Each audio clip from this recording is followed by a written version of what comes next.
Unbelievable. So we'll be able, after that, I will send you a link so you'll be able to return back to see this lesson. I hope things are okay. You can see me good? I'm not at my home. Fair enough.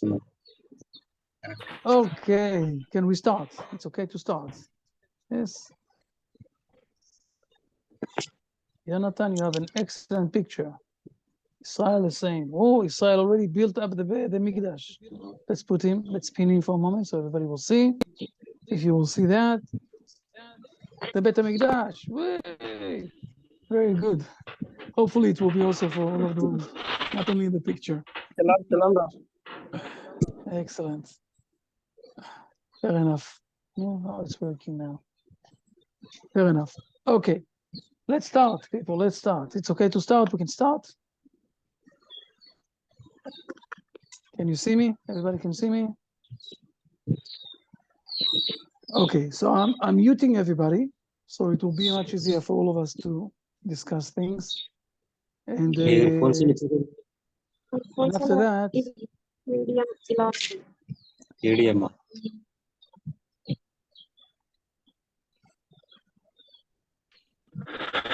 now, whenever someone wants to speak, it's not a problem. Just need to unmute himself, and then he will be able to speak.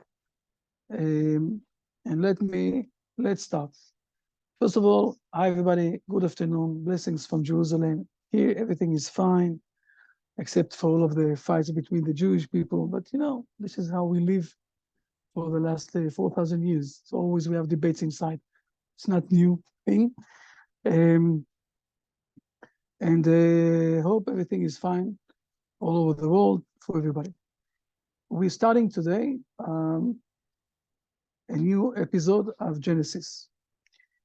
Now, I must say, first of all, something in a personal level, and then we will start inside, okay?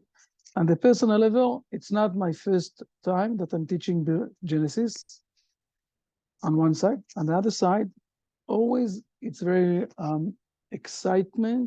big excitement for me on one side, and a lot of hesitations and debates in the inside. And I'm very, I won't say the word nervous, it's not the right word, but I'm very curious because it's a new group. So, and each time, with my knowledge and with the groups that I already gave those lessons, it's you know, I know more and more, and it's interesting how it's going to go on this group. So this is an opening, and I remember that maybe for me it's not the first time, but for each one of you that is sitting here, it's the first time for you, for learning things in the way that I understand them from my rabbis and from the teachings that I've learned. So always it's also something new, and it's exciting. So this is point number one. Point number two, we're going to discuss chapters before the Hebrew nation came to this world. Let me say this again. We're going to discuss the chapters until chapters 11, okay? Maybe we will also, after that, we'll continue on. But in the first 11 chapters of the Bible, we don't have the Hebrew nation. The Hebrew nation is starting only from chapter 12. So the things that we're going to learn from now onwards are related to everybody in this world. And it's a unique message from the Hebrew people, because if you will go to all of the old script that we have along history, from the Babylons, from the Greeks, from the Persians, from the Egyptians, even from the Hindu and others, they always say that everything started with their nation. The only old script that is saying that everything started with one man, even the wife came from him, is the Hebrew Bible. And the meaning of this, we need to understand always also what is the meaning of those things. The meaning of this is that if we all started from one father, we will be able to become back at the end of the days, brothers, in a brotherhood level, that nations won't fight, that nobody will be afraid one from each other. Family always have, basically, I'll say it like that, good relation one with each other, or the potential of the good relation is very obvious. To have a fight inside the family is something that unique, is something that is not usual. And when the Hebrew tradition is starting, in the first 11 chapters, for 2,000 years, we didn't have the Hebrew nation. So when we will come to chapter 12, we will ask ourselves, okay, what is the mission of the Hebrew nation? Why God created the Hebrew nation, everything else. But the meaning of this is that we have the possibility of living good, with a good connection one with each other. And I want us to realize, because this is how we're starting. This is the beginning. And this is why it's important for me to start from chapter 8, from chapter 1, not to start from previous or continuous chapters. It's giving a different, I will say, relation between us and the Bible. It's related to everybody, all humankind. God created the world. He didn't create the Hebrew nation. He didn't create the synagogues. He didn't create the Hebrew tradition. He created the world. Okay, he has what to say. Fair enough. And now, so, except for my personal, I will say, excitement for starting a new group on the Genesis, we're starting from the beginning that is related to all humankind. Now, there's at least one or two things that are also related a bit to the things that you asked me. Okay, I'm not sure 100% that we will manage to relate to all of the questions today, but I will try my best to answer as much as possible today and next time, okay? But there is one thing before we opening the Bible that we need to realize. Or there are a few, I will say, few points that we must realize before we study the Bible. Point number one, the Bible era was written in an era that there was prophecy.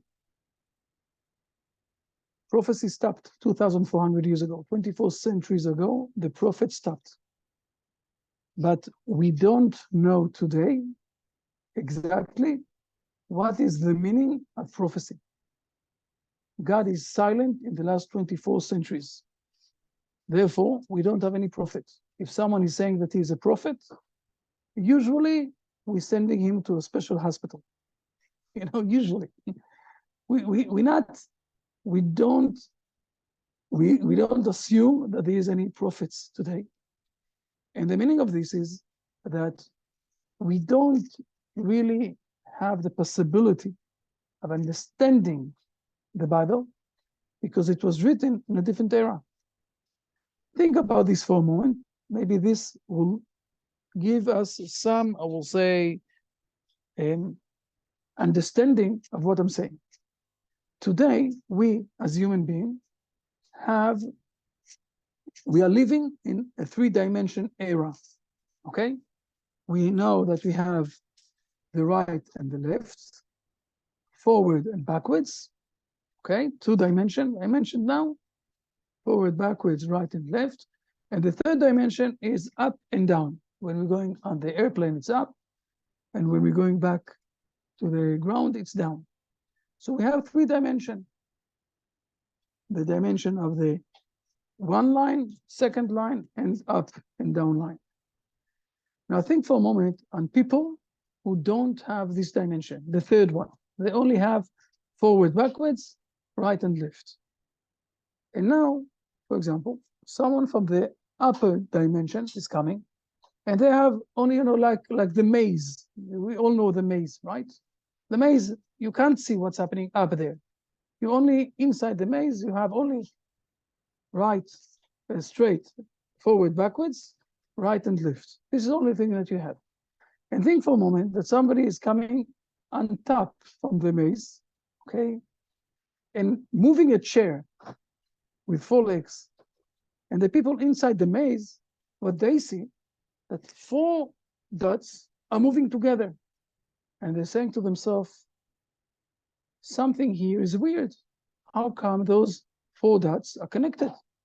They don't see the upper level. They don't see that those dots are connected because it's a chair with 4 legs. Okay, and then he's moving the chair again. For them, it's a miracle, those 4 dots together. They're saying to themselves, something here is very miraculously created. We don't understand. We have no explanation for that. But the one who is living in the upper dimension, he understands that it's only a chair that is moving from one place to another place. On the same level, we today have no understanding on the era of the prophecy. They spoke in a different dimension, understanding, environment. The environment there was different. They could have taken, for example, we have a story in Kings 1, okay, where one of the prophets is coming to the Achav, the king of Israel, and he's saying a very hard prophecy. And the king, with all of the big people who around him, he's saying, you know, holding his hand and saying, catch him. And the prophet is saying, it won't happen. And his hand of the king stopped, stood like that. And the king is starting to beg the prophet, this man, the prophet's man, please pray for me that my hand will release, will return back to itself. And the prophet person is praying. Those are things that we don't understand. We don't know. We can't realize. This is only one example. Go to the 10 pledges that the Egyptians got. Go and think for a moment about the miracle situation where God is going to Mount Sinai and speaking with the Hebrew nation. All of them became prophets. Those are things that we don't understand. We don't live in this dimension. Not only we don't live in this dimension, it's so far from us that it's hard for us to describe it. And now we're taking the scripture of the Bible and we're trying to explain. But we live in a different dimension. So we must have here, and it's very interesting, we must have here a liaison. Liaison is a relation, connection. Someone needs to explain to us what exactly the Bible spoke about. So, second point, if we started with the first point, at the beginning of the Bible is speaking about the whole world. Now we're saying the second point is that there is a different dimension of the era of the prophecy in today.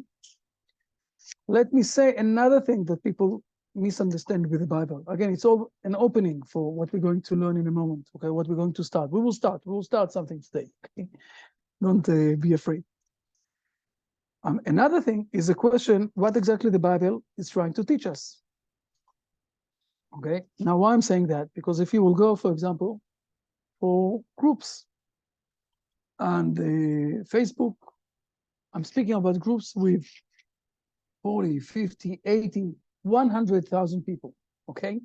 Or groups on the LinkedIn with 45 or 85 pastors that are teaching the Bible, okay? You will see that they are aiming to something weird.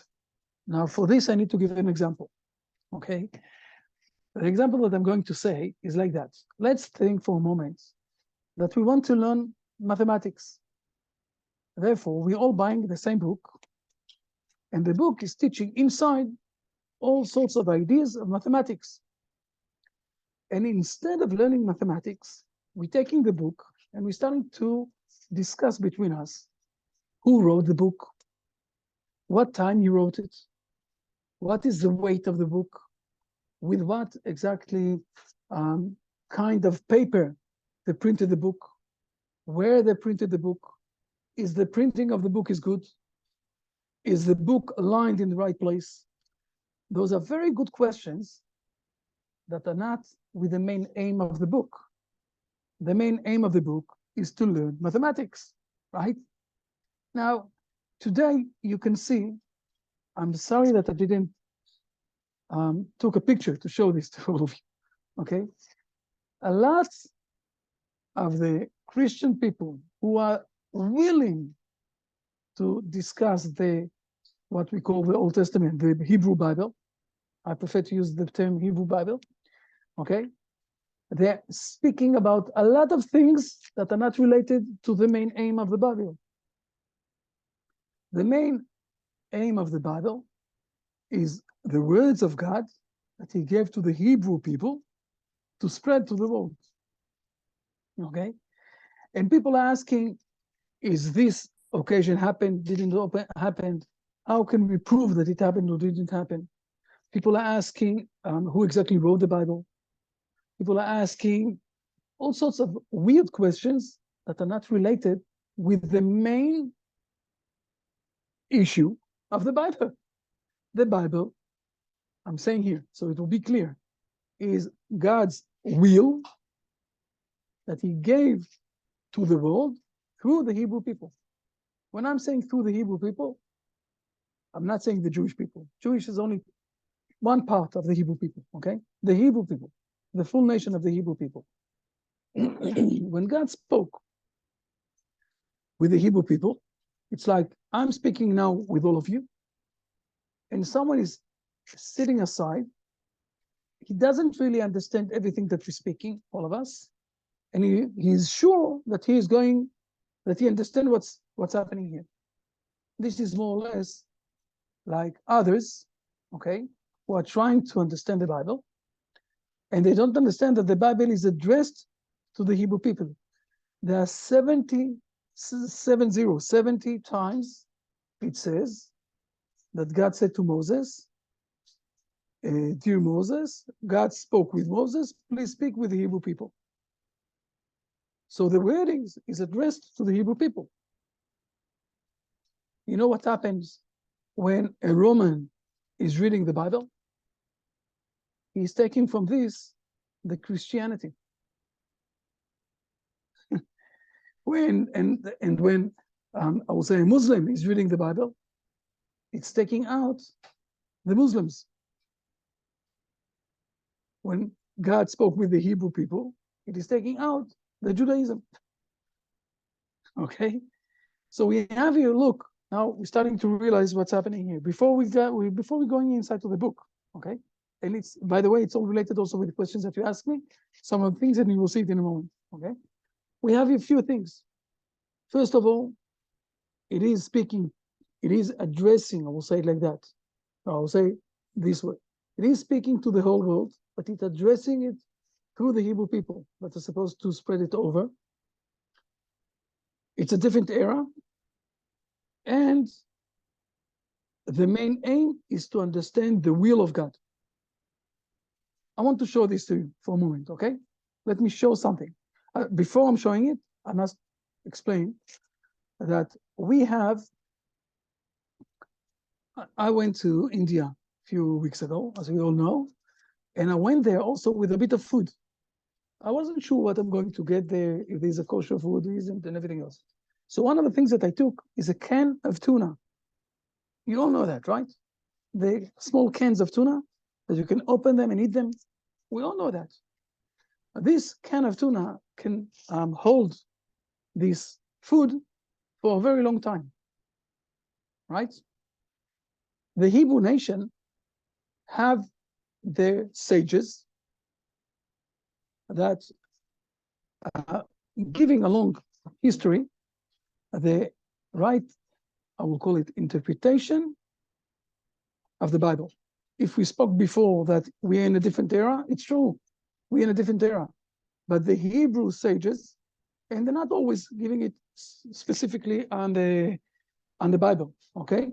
Sometimes they're writing it in books like the Kuzari book, and they're explaining a lot of their understanding of the Bible, okay? The Hebrew sages, especially those who are related with the Kabbalah, and believe me, if you hear someone that is speaking about the Kabbalah, so he's not a real one, because the Kabbalah is being passed over, given from one student from one rabbi to his student, not on the internet. Okay, so when people are giving it on the internet, they're giving, I will say, something that is similar to the Kabbalah, but it's not the authentic, real thing. So the Hebrew sages, and we have a set of sages who are exactly is inside and who's outside, are giving, I will say, preserving something like the can of tuna. They're preserving something from the era of the prophecy that is related to our days. And we all pray, just like we saw in a moment ago in the picture of Israel, that the Temple Mount will be built up again, and we will have the prophecy again. But meanwhile, we have the sages of the Hebrew nation. Now, let's go to the first chapter. One of the questions that you all asked, and it's okay, and I'm saying that God is giving his will in this scripture. By the way, this is why it's very important to learn the Bible with a rabbi, okay? Because if you're learning it by yourself, you can have a lot of ideas, but mainly you're learning your brain. When you're learning it from a rabbi, you're starting to get the ideas and God's will that was passed over along history with the Hebrew sages. So when someone is reading the first chapter, and the first chapter is speaking about, we all read it, we all ask me questions about it, about creation. God created the world, and how it's working. So a lot of people, I'm not speaking about from the Hebrew people, okay? A lot of people in the world, when they're reading the first chapter, they're starting to ask themselves, okay, so how exactly the light and the darkness was created? What was created first? What was created later? And all of those things, this is not what the Bible is speaking about. The Bible is not dealing with those things. I want to surprise you all that 240 years ago, around something like that, 250 years ago, one of our behind the scenes rabbis, okay, he is a great rabbi that wrote a book, and the name of the book is Brit Olam. You know this name, right? Brit Olam. And it's a book of the Kabbalah. And he said that when he is calculating all the beginning of the world according to the Torah, it's 14 billion and 200 million years ago. More or less what today the sages of the world are saying. Okay? It was written down already in the Kabbalah structure 250 years ago. But it's not the main aim of the Torah. Let me show you, please, okay? Let's share for more on the screen. And let's see, I'm going to share the specific screen. Just a moment, where it is. The yeshiva.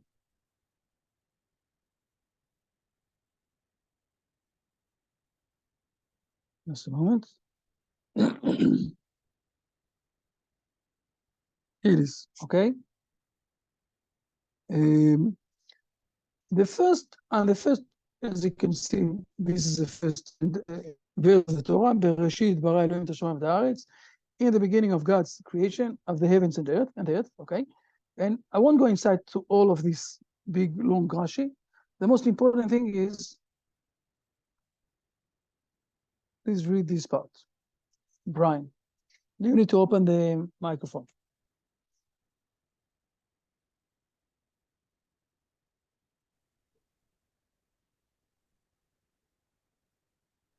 You managing?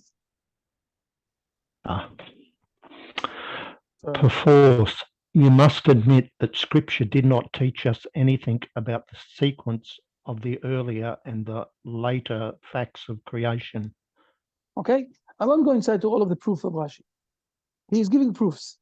The most important thing is, again, people are looking, learning the first chapter, and they're asking a lot of questions that are not related to what the chapter is saying to us. The chapter is saying to us God's will. There is a will of God to teach us something there in this chapter, in the creation chapter, that we can learn from this a lot of what is the right behavior in this world. God's will, what he's asking us to behave, and why he's asking us to behave like that. not the physical side. We will address also physical sides. We will understand some physical sides. And then we will start to realize why it's like that. So if I'm summarizing till now, okay, we're speaking about a different era, the era of prophecy, the era of now. We need to have the guidance of the Hebrew rabbis to realize what exactly is there, because the Bible was addressed, this is the second point, the Bible was addressed to the Hebrew people to spread over to the whole world. And the Bible is not dealing with all sorts of technical issues. The Bible is the will of God to the world. Till now, those are the main, I will say, beginning of things, the opening, the premises, that, the foundations. With this, we're going to start to learn the Bible. There is another thing that I must admit, it's very hard also for me to realize and to catch it. And for this, I'm very thankful for my parents who did Aliyah, came to Israel when I was young enough to realize that. In what language the Bible was written? It was written in Hebrew. Again, the Bible was written in the Hebrew language, not in other languages. Now try to translate from one language to another language. We are losing a lot of the main points, especially from the Hebrew, because the Hebrew is being built up that each letter is a word. Think about this like that. When I want to build up a home, I need to take a lot of bricks and to build up a home, right? Think about this like that. Every word in the Hebrew language is being built up not from bricks.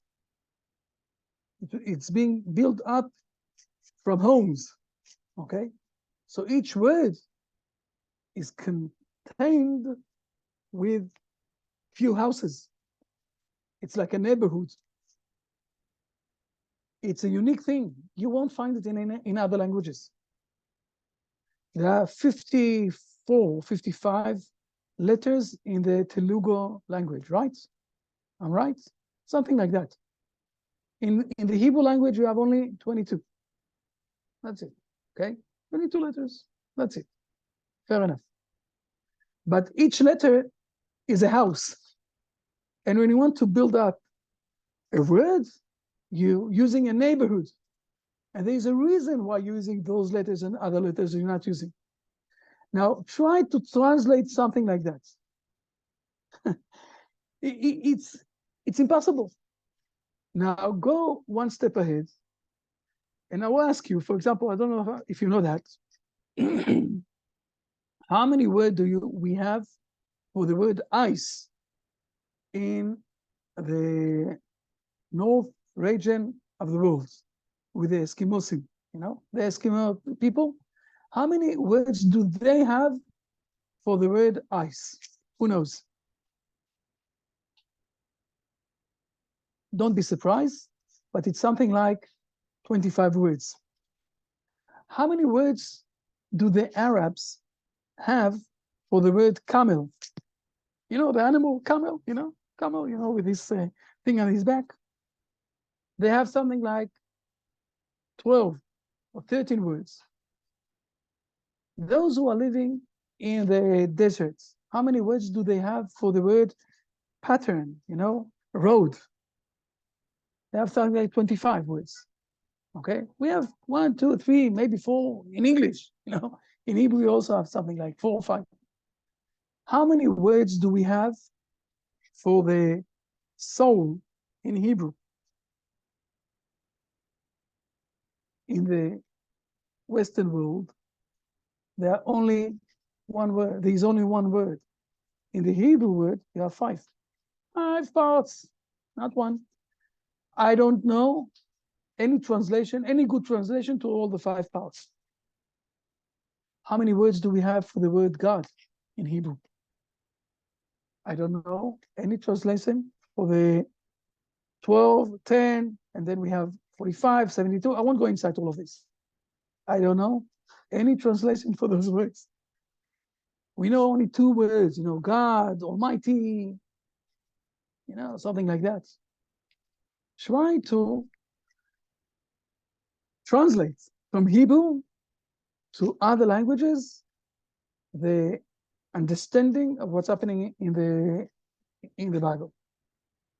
Let's go. Let's start. Let's dive. So we have a few gaps that we need to break down for starting to realize what we are learning. Now, I will say another one, and with this we'll start to learn.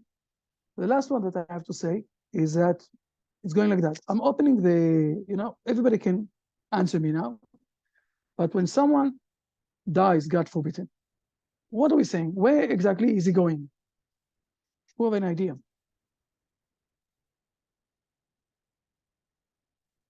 I can't hear you, Bart. Please unmute your. Somebody said that he was going to heaven. He's going to heaven. Great. Bart, what are you saying? Fine, excellent. Bart, what are you saying? To the afterlife? To the afterlife. He's going to heaven, to afterlife, right? Yeah. Did someone came back from heaven?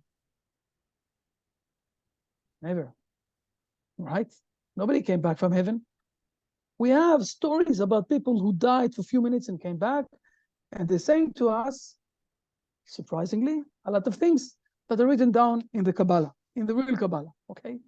That you see your body from up there, you're getting, some sort of a connection with a good light, and you hear everything, but you can't speak with anybody. And then you're getting some sort of a judgment, and the judgment is asking you want to go back, you don't want to go back. And those are things that we have a bit, but nobody came back from heaven, right? Now, the first 3 chapters of Genesis, they're speaking about heaven. So we're starting to realize that if we want to learn them, it's not exactly what's written down. It's all some sort of ideas that we need to realize and to adjust and to understand for our life, because this is not speaking really about heaven. Nobody was there. So we can't describe heaven. It's something else. It's trying to teach us something. It's trying to give us a message. Okay? Now we'll ask another question before we're starting with chapter 1. If I spoke about the first 3 chapters, let's go now to chapter 1. When was the man created? In what day?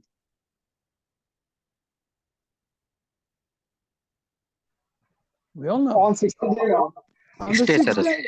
On the 6th day. Was great 6 days. So there were no men before, in the time of the creation.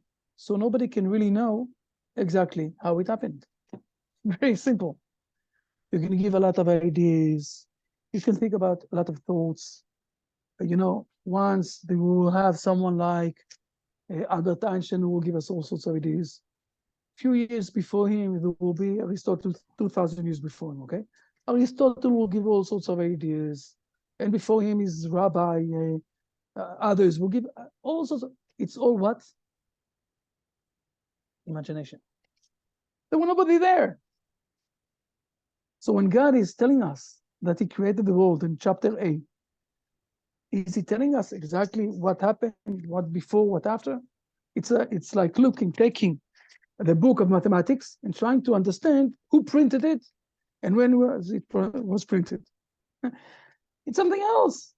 God is trying to teach us his message through this chapter. We need to understand the messages inside there. There are a few messages, very important ones, okay, that we're going to speak about. But the messages are going to teach us moral behavior that God is asking us to learn. Not how he created the world. Nobody was there. Time. Someone asked me about time. There wasn't any time before man was here. Only when man came to this world in the 6th day, we can start to measure time. Before that, what is the meaning of time? Is there any meaning for time before man was here? Why do we need time? We're starting to understand that it's a bit more, people are reading this book, and especially Genesis, and it's more than right what you sent me about. We're not going to read all of this and everything, but I'm trying to put it here in different contexts, but it's the same thing.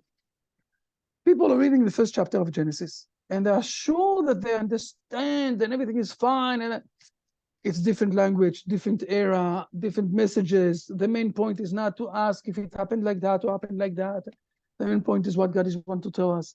And you can't imagine all of those things from your thoughts if you don't have any connection with the prophecy era that was 2,400 years ago through the sages of the Hebrew nation, a long history that they gave it from one rabbi to his student, one rabbi to his students, and everything else. And especially if you don't know the language, the Hebrew language, and you don't understand what exactly is happening there. So you're doing a lot of imagination that is not related to the Bible. It's related to your imagination. Now you're starting to realize why there are two things. I'm going now to the Christian world. Two things that they did. They were very upset if people tried to learn from the Hebrew rabbis. They said they're imagining everything. And the second thing is, they said that don't learn first the Old Testament. Don't learn it. This was the second stage. Two stages. And they tried everything to disconnect people from the real understanding of the meaning of the Bible. I hope I was clear till now. Okay, it's very clear. I tried to do this step by step. If there are any questions till now, this is the time. The truth is that I want to give a very, at least one thing that we will start with, okay? So let's jump again to the scripture. I think that we're going to dive much more inside to the first day. Hopefully we will finish the first day next time. So let's dive for a bit, and then we'll have time also for questions, okay? Let me, I'm sharing the screen, and I want to, that we will read again the first sentence of the Bible, okay? But before I'm going to read it in Hebrew, and Brian, then you are going to read it in English, okay? So I'm going to read it in Hebrew. Bereshit bara Elohim et hashamayim ve'et haaretz. Please, Brian, read it in English. In the beginning of God's creation of the heavens and the earth. And the first thing that we have here is it's some sort of an open sentence. Okay, it's not defining something. It's looking for the continuous. But I must admit that it's not a good translation. Because the first word here, okay, the word Bereshit in Hebrew, it's not in the beginning. Not at all. In Hebrew, we have here two words. Okay? The first part of the word is the word B, the bet, the B letter. And it's a good question why the Torah is starting from the B and not from the A. Okay? A very good question. But the first word is the B. And the second word is Reshit. It's not beginning Reshit. Reshit is the firstborn. Okay? And it says here in two words, it's combined together. God created heaven and earth because the firstborn. We need to understand what is the firstborn. The truth is that it's a very unclear sentence, okay? Because after that, it's continuing on with everything that's happening in the earth. Heaven is vanishing, right? In the second sentence already, we're not speaking about heavens at all. But we need to understand, it's basically addressing. You know why God created this world? Because of the firstborn. Who is this firstborn? Why God created because of him the world? What is the mission of the world if God created it because of the firstborn? Those are questions that we need to understand. The truth is that this first sentence except for the word earth, maybe, that we can understand. All the rest of the words, we don't understand. Try to explain the word God. Who knows what is God? Who knows to define God? You know how many lecturers and how many people along history tried to define God? We have no words to define God. What is heavens? We spoke before. We said when someone is dying, God forbid it, so he's going to heaven. Nobody came back from heaven. Well, the sky that we see up there, we call this heaven. This is heaven. This is what the Bible is speaking about. I can show that it's not here. It's not this. You know how I'm going to show this? Let's read for a moment. Read verse number 8.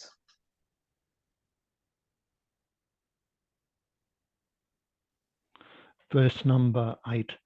And God called the expanse heaven, and it was evening, and it was morning, a second day. So the expanse that we see today, okay, up there, it's not heaven. God said, let's call this expanse also heaven. But heaven is something else. So what exactly is the heaven? What is it? Okay. What exactly is creation? We have a lot of questions here. We have more questions on this first verse than we have answers. We need to learn it. We're going to learn it. We're going to dive inside to this in the next lesson, because the time is almost finished here in the beginning now. But I want to address only one more point that is very important. And also this, we're going now just to see as a beginning. We're starting with the second letter, okay? B is the second letter, also like in Hebrew, like in English. There is a place where the Torah is starting with the letter A. Again, as I said already, every letter have also a meaning, okay? For example, the B is written down here in Hebrew. In a way, look here for a moment. Let me expand a bit. If you look, you see it, you can see it also here, but you see that there is a limit above, a limit on the sides that we're not reading it, okay? We're reading always from right to left, okay? So the right side is limited. It is a very big limitation. I will call it some sort of a brick wall, and there's a limit underneath. So basically it's saying to us, look, don't ask too many questions before the creation of the world, about God, okay? About the things beneath. Only start to learn from here onwards. This is one of the meanings that we have here. There's another one, okay? If I'm jumping for a moment to the 10 Commandments in Exodus 20, okay? Let's go to the 10 Commandments, and let's see exactly in the 10 Commandments in what. Oh, I lost it. I'm sorry. Yes, it is. You say it starts, I'm the Lord your God who took you out from the land of Egypt. It starts with what letter? Aleph. Aleph, in the beginning. I will say this. Now, I'm going to close the share screen. And I want to explain this for a moment, okay? What's happening here, okay? The creation of the world that we have in chapter A, in the first chapter of the Bible, is hiding God. If you will look today on the world, what you will see? Laws of nature. Try to find God. We can't see him. You can't speak with the law of gravity, and you can't speak with the law of the fire. Put your hand in the fire and pray to God that you won't get burned. It won't happen. The fire will burn your hand. God forbid it. Okay, don't do this. Don't do this experiment. Okay, you can't speak with the laws of nature, and God is teaching us in chapter 1 that He is going to hide Himself. So we're starting with the second letter because the letter of the beginning is being hidden. When God showed us, exposed Himself in front of us in the 10 Commandments, this is where the Aleph, the beginning, is coming. But we're starting the Bible with realization that God is hiding and don't want to show Himself in the nature, in the world of nature. And we need to understand why. We need to understand why. What's happening here? What is the message of God for us? Now, I know, and I'm summarizing, okay? I know that I stayed now with more questions than answers. I know that. It's an opening session, okay? Next week, we will deal a bit with the first verse of the Bible. But I wanted us, first of all, to realize that we are learning now something that, first of all, we must have help, okay? Don't think that I'm such a brilliant person. I'm just one of the chain of the rabbis. My grandfather also was a rabbi, and my great-grandfather was a rabbi, and I'm part of the chain of the rabbis. I've learned from Rabbi Chaim Goldberg, Zecher Tzedek Livracha, who passed over a few months ago, and it's very hard for us. And I've learned a lot from Rabbi Shelki, and he also learned from other rabbis, and we are all connected with the chain of rabbis, okay? And this is why we have some knowledge that we can pass over to the people of the world, and we think that this is our mission today, with a lot of blessing of God in the last, first of all, that you will realize, okay? I also taught the Bible for more than 20 years in schools in Israel. And in the last 6 years, I have the privilege to go and teach the Bible in a lot of places of the world, in all sorts of occasions, fair enough. But it's not, I'm just passing on, I'm carrying on, things that are preserved, like the tuna can that we had. And it's hard to be the liaison with the different of the language, with the different of the era, with the different of understanding, with focusing in the right understanding of the main questions and not going all the time to the by-side questions. What is the weight of the book? Who printed the book? What is the number of the pages of the book? And, things like that are not related to the main issue of the will of God to teach us here from this book. So we gave some sort of an opening. I know that I gave more questions than answers. Start to think, and now read again chapter 1 and try to give more questions. I'm going to address all of the questions that you asked, but this is some sort, I'm a bit joking from time to time, okay? I was a high school principal for a long time, quite a long time. So as a high school principal, I'm giving you homework, okay? And those who are going to be naughty, I'm going to speak with his parents. Israel, you hear that? I see that your father is here also. Be careful. Jonathan, you hear that? Fair enough also. Your father is also here. So now that we gave the opening, go and read again chapter 1 and try to address more exact questions of how or what exactly we want to achieve from this chapter. Now, I spoke for a very long time. Fair enough, this is how it's working, but I have time. If you have any questions, anything to note, anything to ask, anything to say, this is the time, I'm here. Please, feel comfortable. Not all of you together.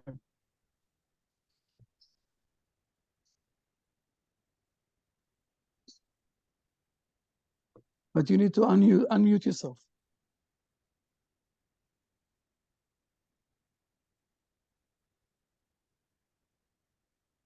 Yes, Bart, I'm sorry, you are open. Please, if there are no questions, it's okay also. Fine. I think I knocked you on the head, I see that you're all shocked.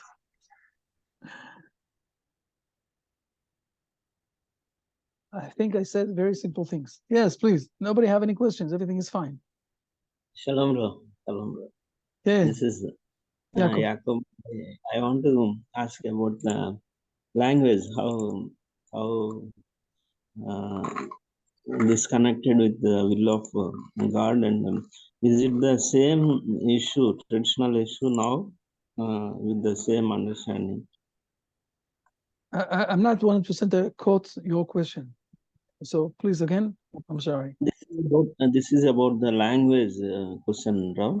Basically about language. Okay. It's Okay. No, sorry, Yes. please ask. Sorry. Okay.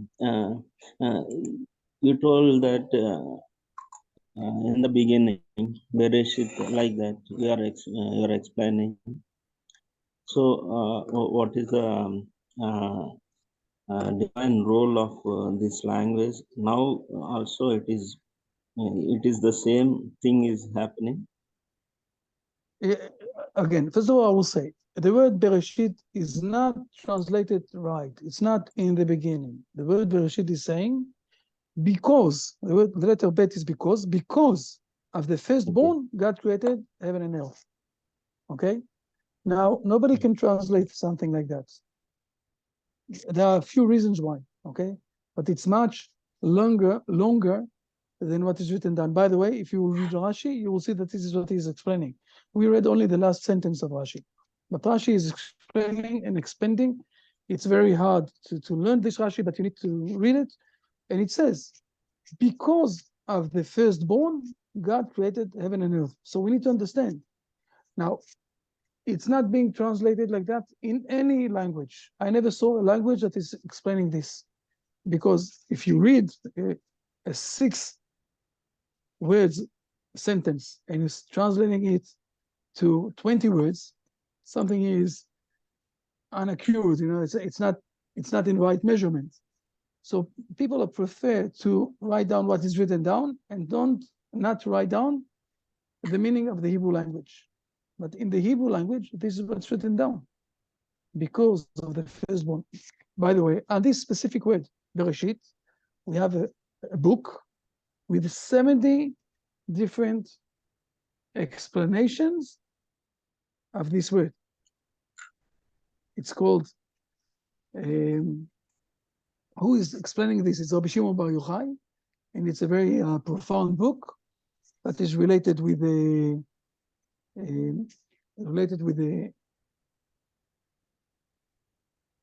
Nistar, okay, with this thing of, it's called Tikunei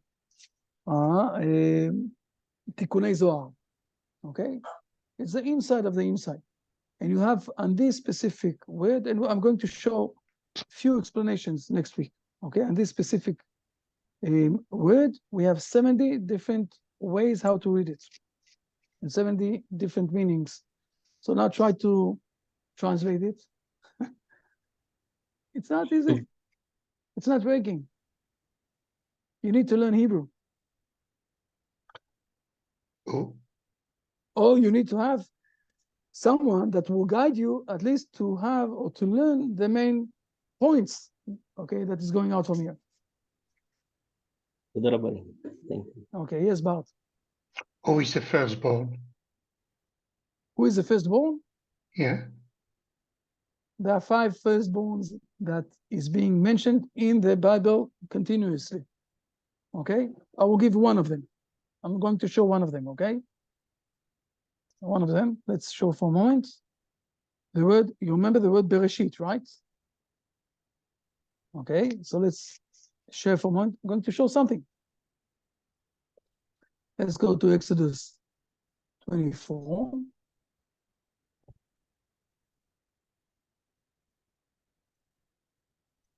I think it's 24, maybe it's 22.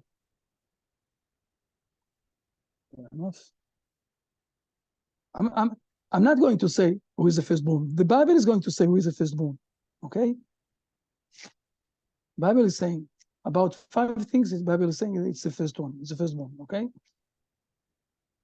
Just a moment.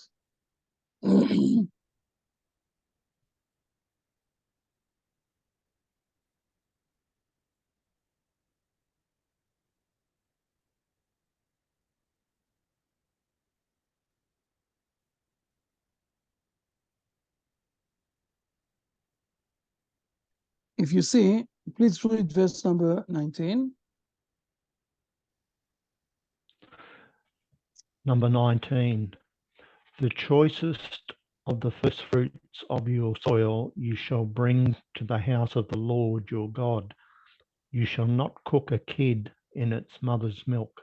So here it is. It says already the first fruit, right? The first fruit.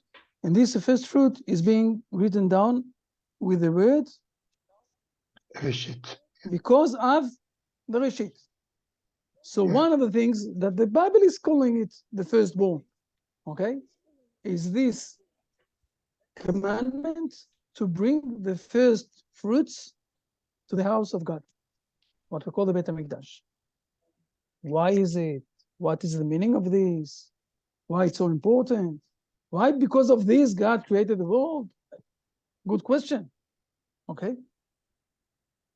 Starting to realize there are 5 things like that that God is calling them in the Bible. The first one, just we need to learn. We need to read it in the right way. Try to translate something like that. Impossible.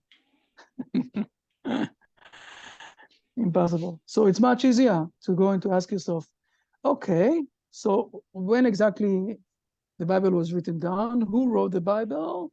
What is the meaning of what I understand? It's much easier, especially if you don't want to listen to the Hebrew sages that is running alone and preserving this thing like the tuna can, preserving the thing from the era of the prophecy.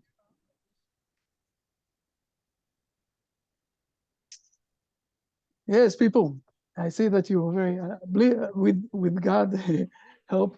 I'm going to put this on the internet in a hidden place, so you will be able to have the possibility to listen to this again. Okay, it's a bit of a strong message today. Yeah. Are there any more questions? Fair enough. Fair Shalom, enough. sir. Shalom. Shalom, Yes. sir. Yes. Who is speaking? Sir, Shalom. This is Joseph, sir. Joseph from Joseph, right. Rajahmundry. Yes, I see again. Yes. Please, Joseph. Sir. I don't know about this actually, which is this question is asking or not. So how about the heaven, sir? Heaven. So we How need to about learn. the heaven? For example, we have a solar system is there, sir. Like planet, Earth, Mercury, like this is there. How would you understood where is the heaven, sir? So this is exactly one of the things that we spoke now. God is not referring to the physical heaven that we know today, okay, where the airplanes are running there. God is not referring to that. So we need to learn a bit what is heaven and what is the meaning of this for us. So 2 different things. We're going to learn it. I'm not sure 100% that we will manage next week, but we're going to learn it. Okay, exactly what is heaven, what exactly God is referring to heaven. Again, the Bible is not speaking about, and we saw that. This is what we saw in verse number 9, right? We read verse number 9. God is saying, the heaven that you see here, now, the clouds and everything that you see, I will call this heaven, but this is not the heaven that God is speaking about. So what is the heaven? And what is the meaning of this in a moral way for us? That God wants us to learn. Those are things that we need to learn. We can't learn everything in the opening session. Okay, but feel comfortable to send me again questions and everything. It's 100% okay, and I'm going to refer to things. Okay, everybody. Brian, everything is okay. Fair Yes, enough. thanks. For you, it's already the Rabbi. middle of the night. Yes. Fair enough. So hopefully we're going to meet each other next week. But don't hesitate. I'm speaking. I'm trying to do this slowly and to explain everything. It's very important that you will feel comfortable to ask questions, not to be shy. Okay? So feel comfortable. Okay, everybody? Have a blessing week, everybody. Blessing week. Bye, everybody. Bye. Welcome all. Barabbara.